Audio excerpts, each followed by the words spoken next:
Government figures out today reveal the number of people waiting for NHS operations in every health district in Britain. But while the Department of Health say nationally waiting lists are down, Holborn MP Frank Dobson says his own breakdown of the figures shows more Londoners than ever before are on the list and they're waiting longer.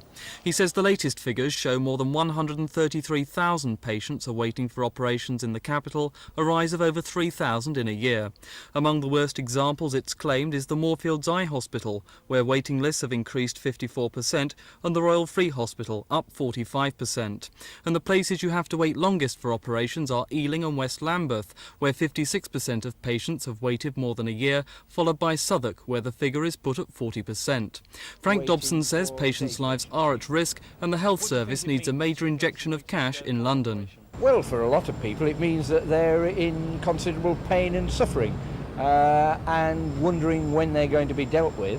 And in some of the health authorities in London now, they can be waiting a lot more than a year before they're getting treatment. For instance, in Ealing and in West Lambeth, which is St Thomas's Hospital, getting on for 60% of the patients on their waiting lists have had to wait for more than a year.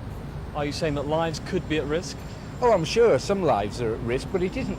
We can't just be concerned with life and death. I mean, medical treatment is also to do with getting rid of pain and uncertainty and suffering and just inconvenience.